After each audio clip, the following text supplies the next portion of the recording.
il l'aura sa place, Saliba. Parce qu'il fait une saison monstrueuse. Les anciens de la Première Ligue sont dithyrambiques à son sujet. Si Arsenal en est là aujourd'hui, c'est en grande partie grâce à lui. Il ne fait pas des bons matchs, il fait souvent des très bons matchs avec Arsenal.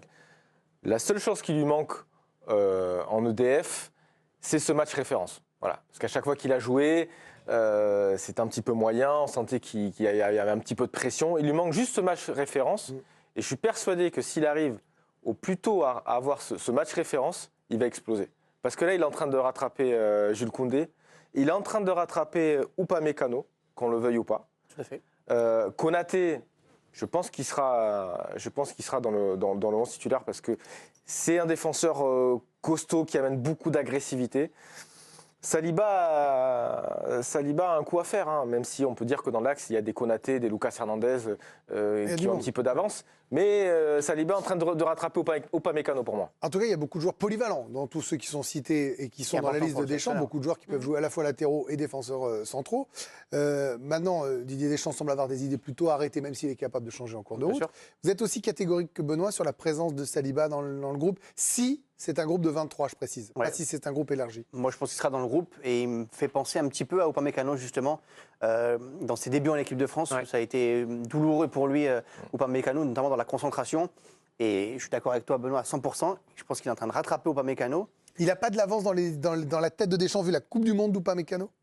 Oui, mais je pense qu'on peut se retrouver avec une charnière Saliba-Konaté à l'Euro. Si Upamecano continue à être sur une phase négative, parce que ça fait quand même un bon mois maintenant qu'Upamecano a du mal. Ça dure, là. Il a pris 2 cartons rouges sur les 2 derniers matchs. Mais quitte à avoir du mal, autant que ce soit maintenant quand... Ah oui, complètement. Mais si ça continue comme ça, on peut finir avec Saliba pour Konaté. Okay. Voilà pour ce triple top. Le double top, c'est un gardien et c'est Alphonse Areola. Oui, qui a été déterminant lors de la victoire de West Ham face à Brentford. Il y a une deuxième place à aller récupérer à un moment ou à un autre. Une deuxième place. Oui. La première, j'en parle. Non, j'ai cru que vous alliez... Je vais essayer de rester un peu crédible. J'ai cru que vous alliez me provoquer une énième fois, Greg, il n'y a pas de souci.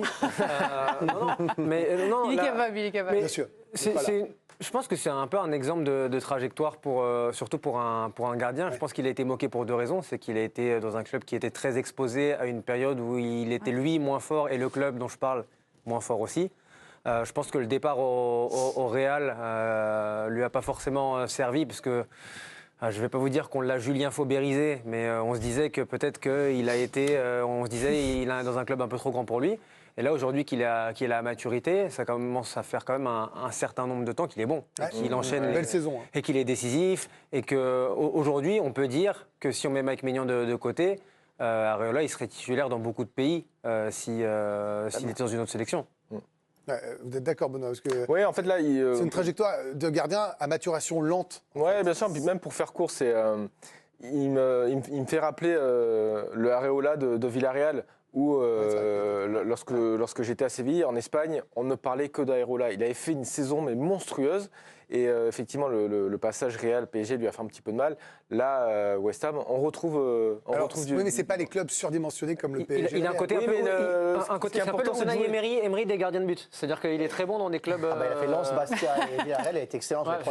Dès que c'est un peu plus haut... Plus il attire, plus il est bon, quoi. Après, au PSG, ça a été dur pour lui. Il a toujours eu les gardiens dans les pattes, on ne lui a jamais fait confiance. Quand il a été... Oui, alors, moi, je veux bien. Ne réécrivons pas totalement l'histoire. Il a eu quand même sa chance, qui n'a pas toujours été le cas de beaucoup de mais jamais en numéro 1. Il avait cette fameuse un tir, un but à un moment, le pauvre. Oui, mais c'est dur quand vous avez un gardien comme Trapp qui est derrière vous, où c'est lui. Ils ont joué la moitié des matchs quasiment cette saison-là. En tout cas, bravo à lui. Et sa présence dans le groupe est plus que légitime. Et le dernier top, alors là, Raphaël, c'est Matteo Guendouzi. C'est le Guendouzi qu'on a vu à Marseille quand il s'éclatait avec la bonne agressivité, cette énergie incroyable. C'est hyper frustrant. Moi, je l'ai vu jouer contre le Bayern, où effectivement, il est élu homme du match, mais il est... Voilà, Mais alors, Laurie, je vais y aller. Il y a Grisou, Rabiot, Tchouaméni, c'est le triangle titulaire des Bleus. Je savais que vous alliez me poser cette question. Derrière, si j'y vais, je mets Camavinga, Warren Zaïre-Emery, Youssouf Fofana. C'est les 6. Camara, il est out, il est blessé, le pauvre. Et derrière, c'est Guendouzi, Verretou. Il peut y en avoir 7. Donc, est-ce qu'il y a sur une extraordinaire fin de saison une place à grappiller? Il brille évidemment au bon moment, avant cette nouvelle liste-là de Deschamps fin mars. Après, je vais être honnête, j'y crois pas trop. Mais, Moi, j'y crois. Pour l'Euro, j'y crois. Moi, j'y crois. Moi, je pense qu'il va même devancer un Fofana. Il faut se rappeler qu'une compétition comme l'Euro, de loin, quand il y a des joueurs qui ne sont pas encore installés complètement en équipe de France, Deschamps, il va juger et jauger la forme physique du joueur à cette période-là. Quand ils sont tous en balance. Des joueurs qui sont sur des titulaires, il n'y a pas de souci, même s'ils ont un creux. Mais des joueurs comme ça qui sont un peu en balance. Là, pour vous, il y en a 5 sûrs. Oui, et je pense que Guendouzi, s'il continue. Ça vous va les 5 là que j'ai donnés Greg, n'oublions pas qu'il va faire quasi un quart de finale de Champions League. Non, mais moi, c'est pas négligé. Donc vous me dites, Griezmann, Rabiot, Chouameni, Kamavinga ou Warren Zaïre-Emery, même si c'est récent, ils ont leur moi, ticket. je mets Guendouzi en suivant. D'accord. Et après, dans un dernier rassemblement, il y avait Boubacar Kamara qui est blessé et Kefren Turam qui aujourd'hui à Nice est à plus le niveau pour l'instant pour revenir en équipe de France. Bon, Juste sur Guendouzi, la différence avec Fofana, c'est que Fofana, quand il joue pas, ne râle pas. Guendouzi, c'est un peu différent. C'est quand il joue pas, il a envie de jouer, donc il le montre un peu trop par moment. Moi, je pense que Deschamps va rester sur. Tu as raison, il y a la forme du moment, et puis on sait très bien aussi qu'il a des avis sur les joueurs. Voilà, et c'est pour ça que j'y crois pas. On passe au flop. Ça s'est moins bien passé pour eux ce week-end. Adrien Rabiot. On vous a montré l'image qu'il a postée hier sur ses réseaux sociaux. Vous voyez, cet orteil. Il n'est pas en face de l'autre. Oui, exactement. En tout cas, c'était suite à un contact avec son coéquipier Bremer ce week-end. Enlevez l'image, ça me fait mal à devrait la tête. manquer le prochain rassemblement de l'équipe de France. On vous rappelle la liste, c'est le 14 mars. Et oui, et pardon, je voulais vous montrer aussi ça, c'est que finalement, il a des petites blessures cette saison, mais elles sont très récurrentes depuis le début de la saison. Pas petite blessure, petit problème. Mais Dr Obraniak dirait, blessure, si ça augmente, c'est un paradoxe, Loïc, parce que c'est à la fois pas mal de blessures, et en même temps, il est devenu capitaine de la Juve.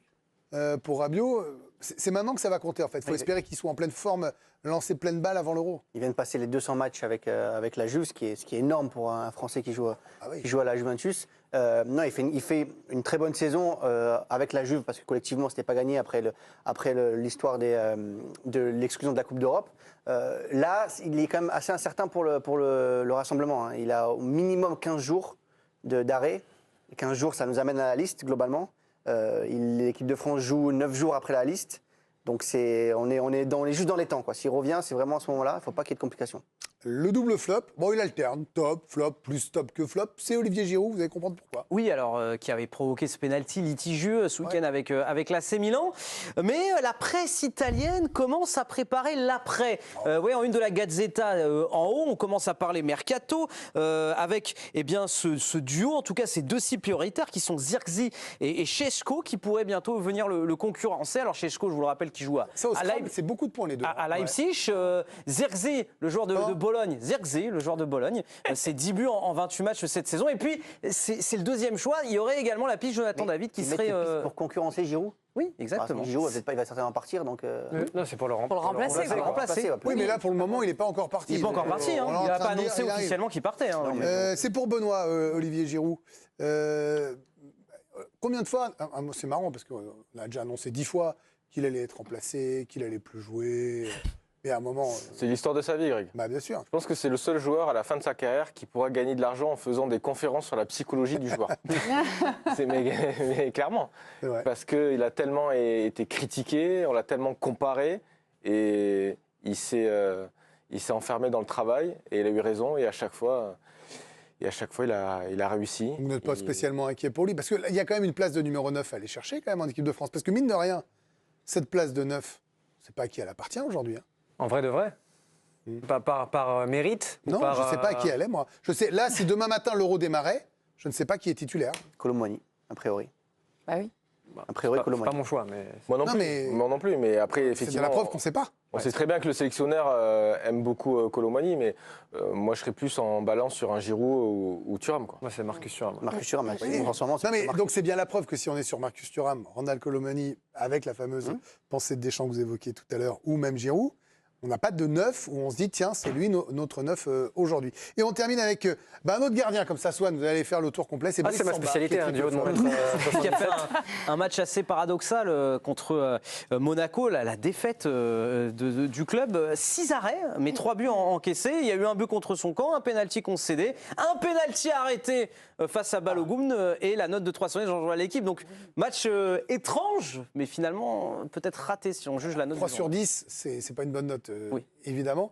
On l'a fait exprès de mettre les deux gardiens dans ce baromètre-là, parce qu'on cherche des zones de concurrence dans cette équipe de France où finalement, il n'y en a pas tant que ça, au poste de 9 et au poste de deuxième gardien, finalement, et éventuellement la défense centrale, à terreau, même si vous avez déjà votre idée. Là, c'est à touche-touche ou il est toujours devant? Déjà, la réalité, pour reprendre le tableau de Raph, c'est qu'aujourd'hui, en Ligue 1, arrêter un pénalty de Balogun, c'est normal. Voilà.